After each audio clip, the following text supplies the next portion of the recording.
আমি তো এটা লগে থাকি দেখি বারবার হয়ে গেছে আরে বাবা রে আগে কিন্তু এরকম আইন বলি নেই আমি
हेलो जियाद কথা শুনতেছো আমার हेलो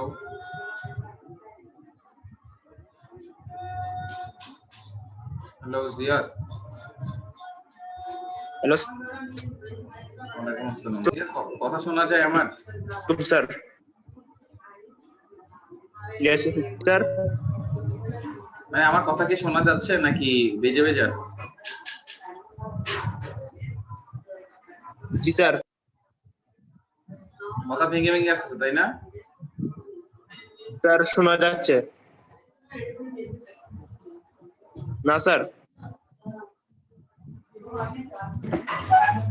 ওকে জিয়া তোমাকে তো কখনো ক্লাসে দেখিনি তুমি কি প্রতিদিন ক্লাস করো না কি অন্য কাহিনী ফিজিক্স করতে ভালো লাগে না কোনটা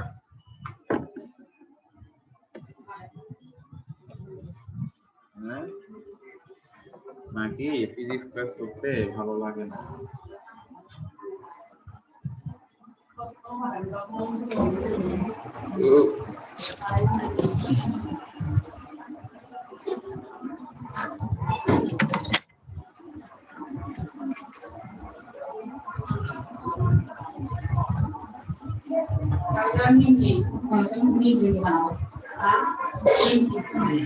তো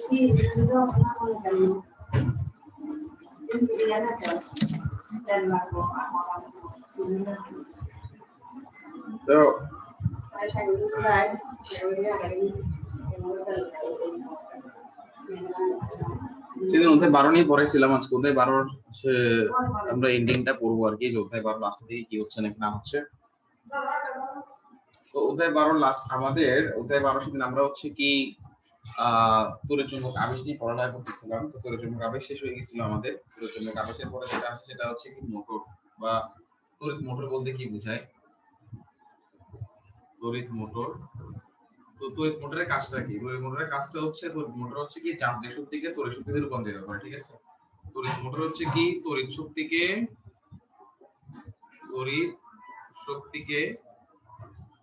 যান্ত্রিক শক্তিতে রূপান্তরিত করে,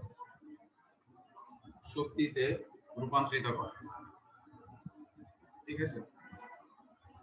প্রথম কাজ হচ্ছে এটা, যে মোটরটা কি জিনিস, মোটরটা হচ্ছে তড়িৎ মোটরটা হচ্ছে কি জিনিস, তড়িৎ মোটর হচ্ছে তড়িৎ শক্তিকে যান্ত্রিক শক্তিতে রূপান্তরিত করে। তার মধ্যে কথা আছে যে মোটর হচ্ছে আবার দুই প্রকার, একটা হচ্ছে এসি মোটর, একটা হচ্ছে কি ডিসি মোটর, ঠিক আছে? দুই ধরনের মোটর থাকে, একটা হচ্ছে এসি মোটর, একটা হচ্ছে ডিসি মোটর। এটা যদি আমরা গঠন প্রণালীর দিকে তাকাই, ধরো আমরা একটা ডিসি মোটরের গঠনের কথা বলতেছি। তো ডিসি মোটরটা কি জিনিস? ডিসি মোটরটা থাকে হচ্ছে কি এরকম একটা আয়তাকার কুণ্ডলী থাকে, তামার তারের আয়তাকার কুণ্ডলী থাকে। এই আয়তাকার কুণ্ডলীটা অবশ্যই একটা কি দেওয়া থাকে, একটা স্থির চৌম্বক ক্ষেত্র থাকে, যার এক প্রান্তকে বলা হয় এন প্রান্ত, আর একটা প্রান্তকে বলা হয় হচ্ছে কি এস প্রান্ত বলা হয়। তো এই তামার তারের কুণ্ডলীটাকে সংযুক্ত করা হয় হচ্ছে কমুটেটর দিয়ে, এটাকে বলা হয় কমুটেটর। এই যে রিং এর মতো বা চুরির মতো যে জায়গাগুলো দেখা যাচ্ছে তাদেরকে বলা হয় হচ্ছে কমুটেটর। এই কমুটেটরের সাথে হচ্ছে কি যুক্ত থাকে, এই কমুটেটরের সাথে হচ্ছে ব্রাশ যুক্ত থাকে, এটাকে বলা হয় ব্রাশ বলা হয়। আর এই ব্রাশের সাথে হচ্ছে কি একটা ডিসি সাপ্লাই যদি তুমি দাও, যেটাকে বলা হচ্ছে ডিসি সাপ্লাই যদি আমরা দিয়ে দেই তাহলে এটা হয়ে যাবে হচ্ছে ডিসি মোটর। আর আমি যদি এখানে যদি এসি সাপ্লাই দিই, মানে পরিবর্তনশীল তড়িৎ প্রবাহ দিই, তাহলে সেটা হয়ে যাবে হচ্ছে এসি মোটর। তাহলে এখন আমরা এখানে যেটা দিচ্ছি সেটা হচ্ছে কি ডিসি।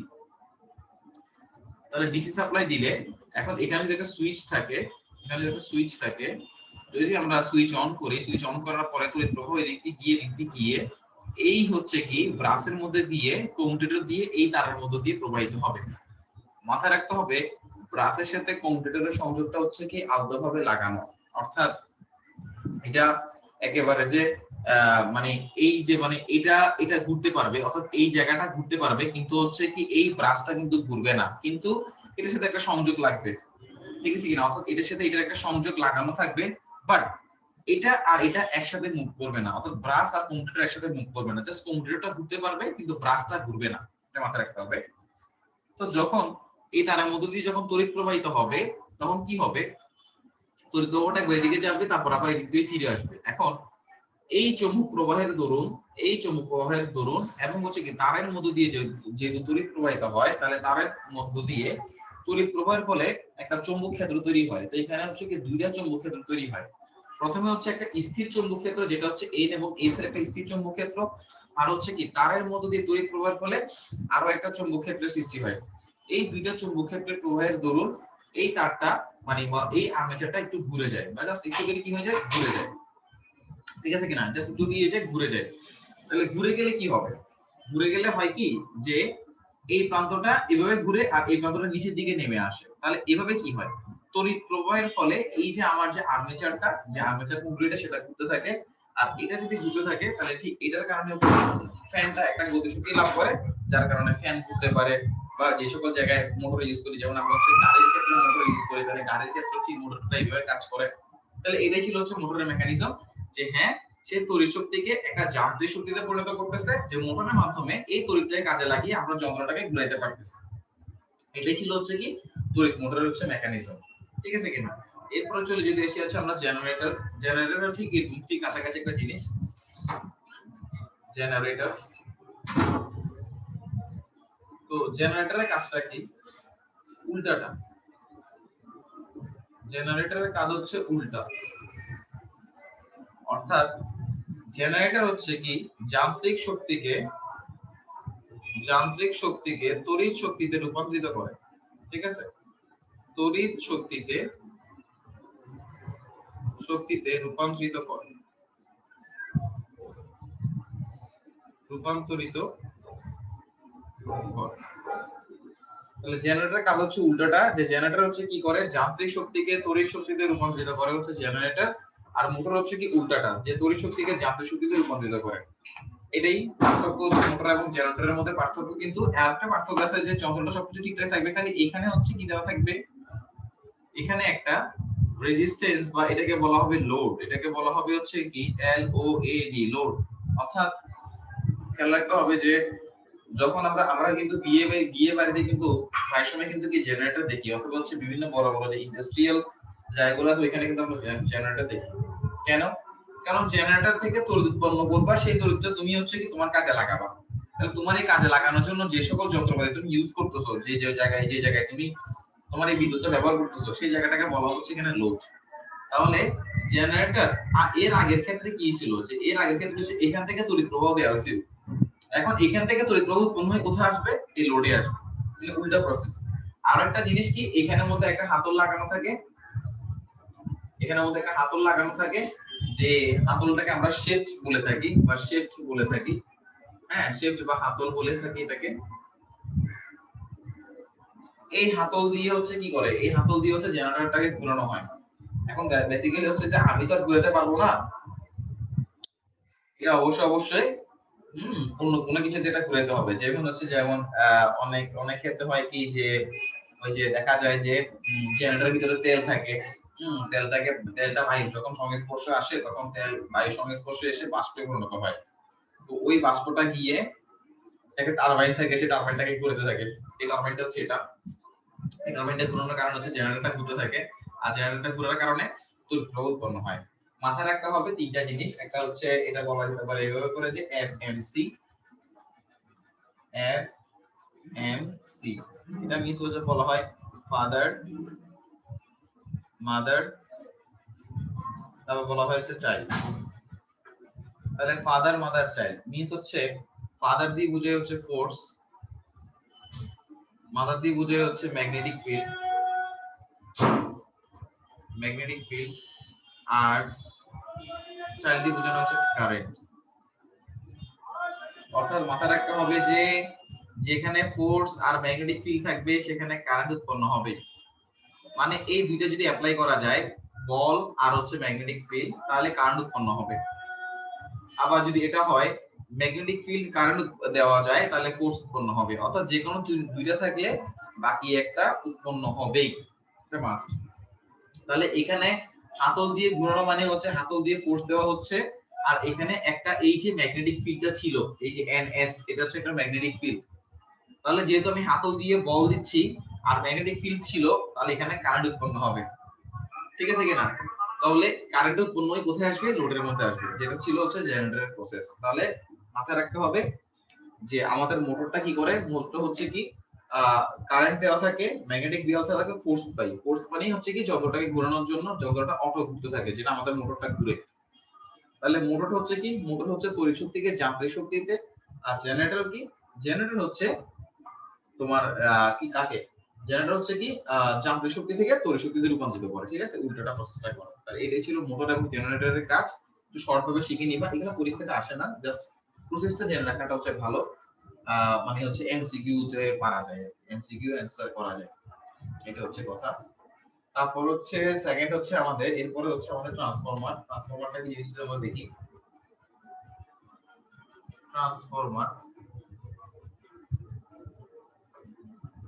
ট্রান্সফরমারটা কি জিনিস? আচ্ছা, ট্রান্সফরমার হচ্ছে মাথায় রাখতে হবে, ট্রান্সফরমার একই সাথে দুইটা কাজ করে, একই সাথে দুটি কাজ করতে পারে, ট্রান্সফরমার একই সাথে দুটি কাজ করতে পারে।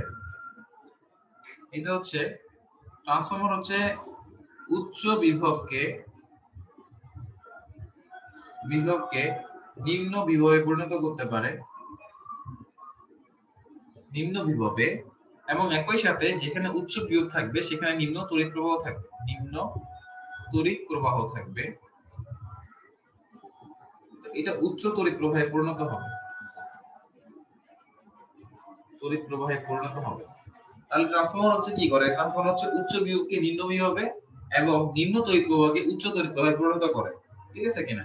আবার এটা উল্টোটাও করতে পারে, যে নিম্ন বিভবকে উচ্চ বিভবে পরিণত করতে পারে, একই সাথে উচ্চ তড়িৎ প্রবাহকে নিম্ন তড়িৎ প্রবাহে পরিণত করতে পারে। তো যে জেনারেটর হচ্ছে উচ্চ বিভবকে নিম্ন বিভবে পরিণত করে, তাদেরকে আমরা বলি হচ্ছে স্টেপ ডাউন, তাদেরকে আমরা বলি হচ্ছে step down transformer, step down transformer. তাহলে আমি কি বললাম, যে জেনারেটর হচ্ছে কি উচ্চ বিভবকে নিম্ন বিভবে পরিণত করে তাকে বলা হচ্ছে কি স্টেপ ডাউন ট্রান্সফরমার, আর যে জেনারেটর হচ্ছে নিম্ন বিভবকে উচ্চ বিভবে পরিণত করে, মানে এটার উল্টাটা করে, তাকে বলা হয় স্টেপ ডাউন বা উচ্চধাপী, বা এটাকে বলতে পারো হচ্ছে আরোহী, এটাকে বলতে হবে পারো যে step up transformer, step up transformer. অর্থাৎ নিম্ন থেকে যদি উচ্চ বিভব ক্রিয়েট হয় তাহলে হচ্ছে স্টেপ আপ বা আরোহী ট্রান্সফরমার, আর যদি উচ্চ বিভব থেকে বিভবটাকে যদি তুমি কমিয়ে দাও তাহলে সেটা হবে স্টেপ ডাউন ট্রান্সফরমার। এই দুই ধরনের ট্রান্সফরমার দুই জায়গায় ইউজ করা হয়। দূর দূরান্তে তড়িৎ প্রেরণ করার জন্য আমাদেরকে সব সময় স্টেপ আপ ট্রান্সফরমার ব্যবহার করতে হয়, ঠিক আছে কিনা? অর্থাৎ দূর দূরান্তে তুমি যদি তড়িৎ প্রেরণ করতে চাও তাহলে তোমাকে অবশ্যই স্টেপ আপ ট্রান্সফরমার ব্যবহার করতে হবে, যেখানে তোমার ভোল্টেজটা অনেক বেশি লাগবে। কারণ কি স্টেপ আপ ট্রান্সফরমারের ক্ষেত্রে কি হয়, অনেক বেশি ভোল্টেজ দিয়ে সামান্য কারেন্ট পাঠানো হয়, ঠিক আছে? অনেক দূর দূরান্তে তুমি কারেন্ট পাঠাবা, তাহলে তোমার ভোল্টেজ লাগবে হচ্ছে অনেক বেশি পরিমাণে হাই, তো দ্যাটস ওয়াই তুমি হচ্ছে দূর দূরান্তে স্টেপ আপ ট্রান্সফরমার ব্যবহার করবে। আর তোমার এই কারেন্টটা যখন তোমাদের কোনো এলাকায় চলে আসে, আর তোমাদের এলাকায় যে ট্রান্সফরমার গুলো থাকে সেই ট্রান্সফরমার গুলো হচ্ছে step down transformer. Step down transformer গুলো কি করে? স্টেপ ডাউন ট্রান্সফরমার গুলো করে কি, যে ওইটা যে উচ্চ বিভবকে নিম্ন বিভবে পরিণত করে দেয়। অর্থাৎ আমাদের বাসায় কখনো 11,000 ভোল্টেজ লাগবে না, আমাদের বাসায় লাগবে হচ্ছে 220 ভোল্টেজ, বেশি থেকে বেশি হলে কত 300 ভোল্টেজ লাগে, তাই না? অনেক ক্ষেত্রে লাগে 300 ভোল্টেজ লাগে, সব সময় লাগে না, বা 240 ভোল্টেজ লাগতে পারে এসি চালানোর জন্য। তো আমাদের বাসায় লাগবে হচ্ছে কি নিম্ন বিভব, দ্যাটস ওয়াই আমাদের বাসায় নিতে হবে হচ্ছে কি স্টেপ ডাউন ট্রান্সফরমার। কি করবে সেটা? স্টেপ ডাউন কি করবে? উচ্চ বিভবকে নিম্ন বিভবে পরিণত করবে। একই সাথে আমাদের বাসায় তড়িৎ প্রবাহ লাগবে বেশি, কারণ সব জায়গায় কারেন্টকে পৌঁছাইতে হবে, সেই কারণে নিম্ন তড়িৎ প্রবাহকে উচ্চ তড়িৎ প্রবাহ করে দিবে, সেটা হচ্ছে কি স্টেপ ডাউন ট্রান্সফরমার। যার কারণে বাসার বাড়িতে সবসময় মাথায় রাখতে হবে স্টেপ ডাউন ট্রান্সফরমার ব্যবহার করা হয়, আর ইন্ডাস্ট্রিয়াল সেক্টর বা হচ্ছে দূর দূরান্তে তড়িৎ প্রেরণের জন্য আমাদের স্টেপ আপ ব্যবহার করা হয়। আর স্টেপ আপ আর স্টেপ ডাউন এইটাই ছিল হচ্ছে কি এই অধ্যায় সবচেয়ে ইম্পর্টেন্ট বিষয়। কারণ কি হচ্ছে এই অধ্যায় থেকে যদি কোনো ম্যাথ আসে তাহলে শুধুমাত্র এটা সূত্রের বেসিসে ম্যাথ আসবে, আর অন্য কোনো সূত্র নাই। এই অধ্যায়ে শুধুমাত্র এই ট্রান্সফরমারের সূত্রই থাকে, আর অন্য কোনো সূত্র নাই। তো মাথায় রাখতে হবে একটা ট্রান্সফরমারকে যদি আমরা দেখি ঠিক এরকম, একটা ট্রান্সফরমার অনেকগুলা কোর থাকে, এরকম অনেকগুলা আয়তাকার লোহার মজ্জা বা এটাকে কোর বলা হয়, আয়তাকার অনেক লোহার মজ্জা বা কোর বলা হয়, এরকম অনেকগুলা কোর থাকে। তারপর হচ্ছে কি এই কোরের মধ্যে একটা পেঁচানো তারের কুণ্ডলী থাকে এবং তার সাথে একটা অ্যাপ্লাইড ভোল্টেজ দেওয়া থাকে, যেটাকে আমরা এটা অবশ্যই মাথায় রাখতে হবে, এই ভোল্টেজটা অবশ্যই এখানে পরিবর্তনশীল তড়িৎ প্রবাহ দিতে হবে। আমি যদি এখানে পরিবর্তনশীল তড়িৎ প্রবাহ না দিই তাহলে আমার ট্রান্সফরমার কাজ করবে না।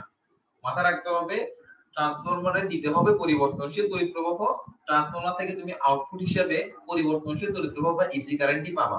ট্রান্সফরমার থেকে কখনো ডিসি কারেন্ট পাওয়া যায় না, এবং ট্রান্সফরমারে ডিসি কারেন্ট অ্যাপ্লাই করা যায় না, সবসময় এসি কারেন্ট অ্যাপ্লাই করতে হবে। আর এখানে হচ্ছে কি আরেকটা তারের কুণ্ডলী থাকে, যেটাকে হচ্ছে আমরা ইনপুট বা আউটপুট বলি।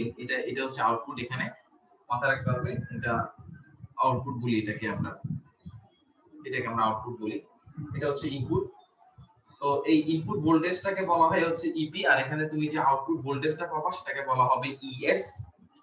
এটাকে বলা হয় মুখ্য কুণ্ডলীর ভোল্টেজ বা বলা হবে ইপি, আর এটাকে বলা হবে গৌণ কুণ্ডলীর ভোল্টেজ বা বলা হবে হচ্ছে ইএস। এখানে যে তড়িৎ প্রবাহ দেওয়া হয় সেটাকে বলা হয় আইপি বা মুখ্য কুণ্ডলীর প্রবাহ, আর এখানে যে প্রবাহ পাচ্ছি আমরা সেটাকে বলা হয় গৌণ কুণ্ডলীর প্রবাহ বা বলা হয় হচ্ছে আইএস। আর এই পাক সংখ্যাকে বলা হয় হচ্ছে মুখ্য কুণ্ডলীর পাক সংখ্যা বা বলা হয় হচ্ছে এনপি, মুখ্য কুণ্ডলীর পাক সংখ্যা, আর এই পাক সংখ্যাকে বলা হয় গৌণ কুণ্ডলীর পাক সংখ্যা বা বলা হয় হচ্ছে তোমার হচ্ছে এনএস, তাই না? এটাকে এনএস বলা হয়। মাথায় রাখতে হবে যেখানে পাক সংখ্যা, এখানে যদি পাক সংখ্যা বেশি হয় আর এখানে যদি পাক সংখ্যা কম হয় তাহলে মাথায় রাখতে হবে মুখ্যকুণ্ডলীর পাক সংখ্যা যদি বেশি হয় তাহলে বুঝতে হবে সেটা হচ্ছে কি এটা হচ্ছে একটা স্টেপ ডাউন ট্রান্সফরমার, মানে হচ্ছে যেখানে পাক সংখ্যা বেশি সেখানে ভোল্টেজটা বেশি, যেখানে পাক সংখ্যা কম সেখানে ভোল্টেজটা কম। তাহলে এখানে ট্রান্সফরমার ডিফাইন করা হচ্ছে কার উপরে, পাক সংখ্যার উপর ডিপেন্ড করে। তার মানে কি যদি মুখ্যকুণ্ডলীর পাক সংখ্যা বেশি হয় কার থেকে, এনএস থেকে, তাহলে বুঝতে হবে সেটা হচ্ছে কি একটা স্টেপ ডাউন ট্রান্সফরমার, এখানে ভোল্টেজ থেকে লো ভোল্টেজে পরিণত করে দিবে, ঠিক আছে কিনা। আর যদি উল্টোটা হয় তাহলে সেটাকে বলা হবে স্টেপ আপ ট্রান্সফরমার। অর্থাৎ এখানে যদি পাক সংখ্যা কম হয়, এখানে যদি পাক সংখ্যা বেশি হয় তাহলে এখানে ভোল্টেজ থেকে এখানে ভোল্টেজটা বেড়ে যাবে। তো সূত্রটা কি বলে, সূত্রটা বলে হচ্ছে এরকম যে এখানে যতটুকু ক্ষমতা থাকবে আবার এখানেও ততটুকু ক্ষমতা থাকবে, এখানে ক্ষমতা কিন্তু কি হবে না, হরণ হবে না, এখানে যতটুকু ক্ষমতা থাকবে কোন একটা ট্রান্সফরমারের এখানেও ঠিক ক্ষমতাটা সমান থাকবে। আমরা জানি যে কোন বর্তনীর তড়িৎ ক্ষমতা বের করি হচ্ছে আমরা P = VI, অর্থাৎ ক্ষমতা বের করতে হলে ভোল্টেজ লাগবে আর কারেন্ট লাগবে। তাহলে মুখ্যকুণ্ডলীর আমার ক্ষমতা কেমনে বের করব, মুখ্যকুণ্ডলীর ক্ষমতা আমরা বের করব হচ্ছে ইপি মানে ভোল্টেজ বা তড়িৎ শক্তি, সেম কথাই বোঝায়, কিন্তু হচ্ছে কি আইপি, এটা হচ্ছে মুখ্যকুণ্ডলীর ক্ষমতা, আর এটা হচ্ছে কি ইএসআইএস, এটা হচ্ছে গৌণকুণ্ডলীর ক্ষমতা। তো কখনো যদি বলা হয় যে ট্রান্সফরমারটা কি শক্তি সংরক্ষণশীলতা নীতি মেনে চলে কিনা বা ক্ষমতা মেনে চলে কিনা, তাহলে সেই ক্ষেত্রে এই দুইটা ভ্যালু গুণ করে দিলে যদি সমান আসে তাহলে তোমরা এটা দিয়ে ইজিলি প্রমাণ করতে পারো। আর আরেকটা সূত্র আছে সেটা হচ্ছে কি মাথায় রাখতে হবে, আমি কিছুক্ষণ আগে বলছিলাম যে ভোল্টেজ বেশি মানে হচ্ছে তোমার পাক সংখ্যাও বেশি, তার মানে এটার সাথে ই এর সাথে আমার পি হচ্ছে কি সমানুপাতিক। মাথায় রাখতে হবে ই এর সাথে পি হচ্ছে সমানুপাতিক, ই বাড়লে পিও বাড়তে থাকবে, ই যদি বাড়ে আর যদি পিও যদি বাড়তে থাকে তাহলে সেই ক্ষেত্রে আমরা বলতে পারি ইপি ইজ প্রপোর্শনাল টু হচ্ছে আমার এনপি। আবার সেই ক্ষেত্রে একইভাবে ইএস ইজ প্রপোর্শনাল টু হচ্ছে কত আমার এনএস। এখন যদি আমরা দুইটাকে ভাগ করে দিই, ইপি কে যদি আমরা ইএস দ্বারা ভাগ করে দিই তাহলে আমরা কি পাচ্ছি, এনপি ডিভাইডেড বাই এনএস। তাহলে এটা হচ্ছে একটা সূত্র, ইপি ডিভাইডেড বাই ইএস সমান হচ্ছে আমার এনপি ডিভাইডেড বাই এনএস। আর আরেকটা সূত্র হচ্ছে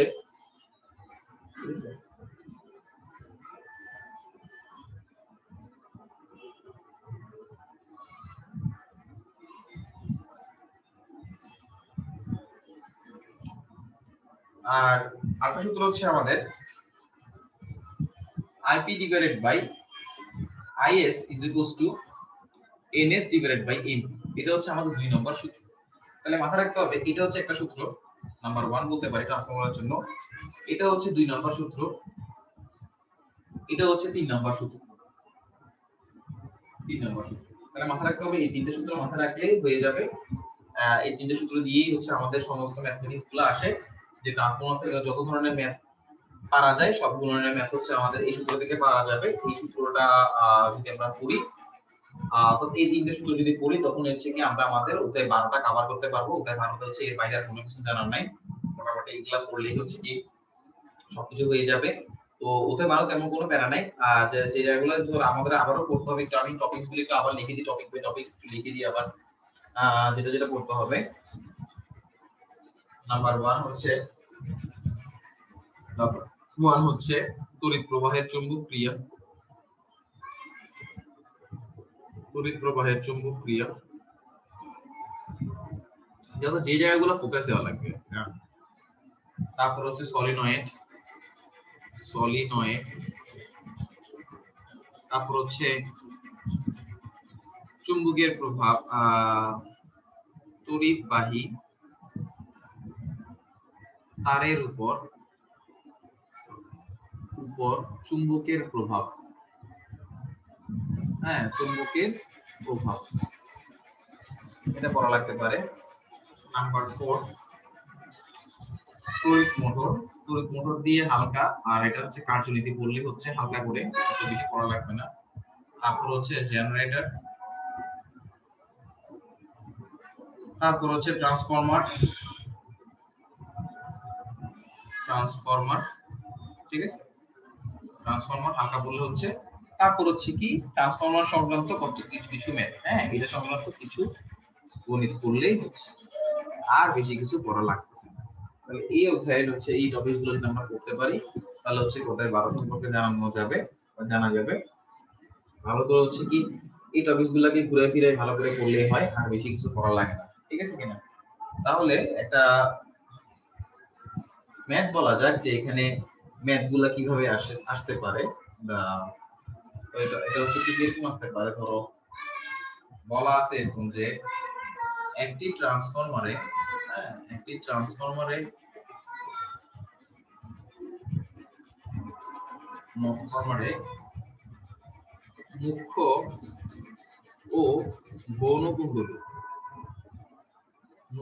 ও গৌণ কুণ্ডলীর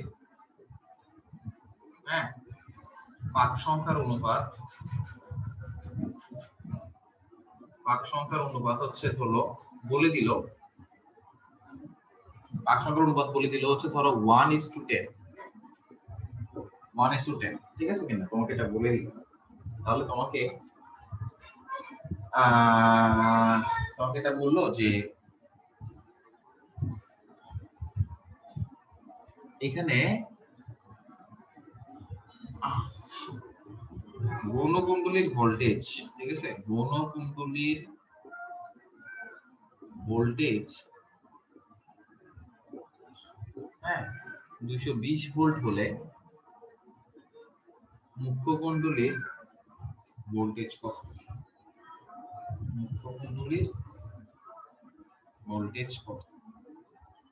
এই ধরনের কোশ্চেন গুলো আসতে পারে। ভোল্টেজ কত? তাহলে একটা ট্রান্সফরমারের মুখ্য গৌণ কুণ্ডলীর পাক সংখ্যার অনুপাত হচ্ছে 1:10। এখানে গৌণ কুণ্ডলীর ভোল্টেজ 220 ভোল্ট হলে তোমাকে বলতে পারে যে মুখ্য কুণ্ডলীর ভোল্টেজটা ঠিক কত, এটা আসতে পারে পরীক্ষার মধ্যে, ঠিক আছে, মানে পরীক্ষায় আসতে পারে। তাহলে এই ধরনের ম্যাথগুলা সলভ করে কিভাবে? দেখো এখানে বলে দিয়েছে একটা ট্রান্সফরমারের মুখ্য গৌণ কুণ্ডলীর সংখ্যার অনুপাত হচ্ছে 1:10। তো 1:10 বলতে বেসিক্যালি আসলে কি বুঝেন? আমরা জানি হচ্ছে, তো এই লাইনটা মুছে দিই, মুখ্য গৌণ কুণ্ডলীর সংখ্যার অনুপাত আমরা যেহেতু জেনে গেছি পড়াটা, তাহলে আমরা জানি যে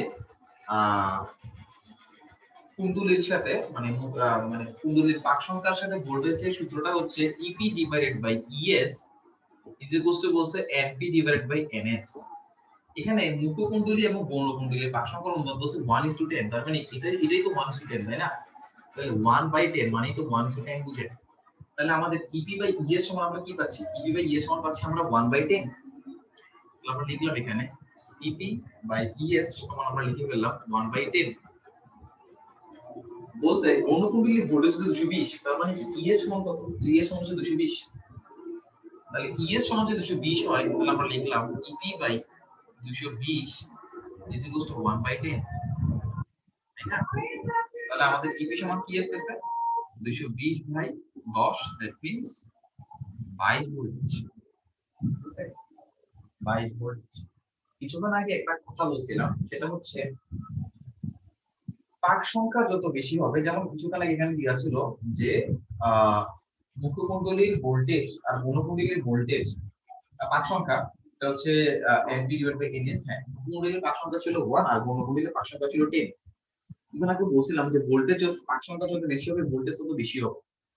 এখানে দেখো আমরা কিন্তু সেটাই দেখতে পাচ্ছি, গৌণ কুণ্ডলীর ভোল্টেজ আছে 220, যার কারণে পাক সংখ্যা বেশি, আর মুখ্য কুণ্ডলীর তোমার পাক সংখ্যা হচ্ছে 22, দ্যাট মিন্স পাক সংখ্যা হচ্ছে 1। মানে রেশিওটা মানে বললাম আর কি যে পাক সংখ্যা যত বেশি তার হচ্ছে ভোল্টেজটা বেশি, তাই না? তাহলে ট্রান্সফরমারকে তার মানে এটা কি ধরনের ট্রান্সফরমার? এটা হচ্ছে একটা স্টেপ ডাউন ট্রান্সফরমার। কেন স্টেপ ডাউন ট্রান্সফরমার? কারণ কি মুখ্য কুণ্ডলীর ভোল্টেজ হচ্ছে 22 ভোল্টেজ, গৌণ কুণ্ডলীর ভোল্টেজ হচ্ছে 220 ভোল্টেজ। এখানে কি হচ্ছে? এখানে হচ্ছে কি আমার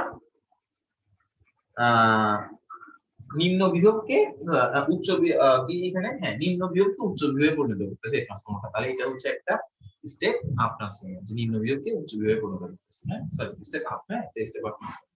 তাহলে মাথায় রাখতে হবে এই ধরনের ম্যাথগুলো করতে হবে, মাথায় করতে হবে সুন্দরভাবে। হ্যাঁ, ঠিক আছে, আজ হচ্ছে একটু থাকবে। আল্লাহ হাফেজ। তোমরা একটু ক্লাসটা দেখে নিবা সবাই ই লার্নিং থেকে। আমি আজকে ক্লাসটা ই লার্নিং দিয়ে দিব, সবাই দেখে নিবা।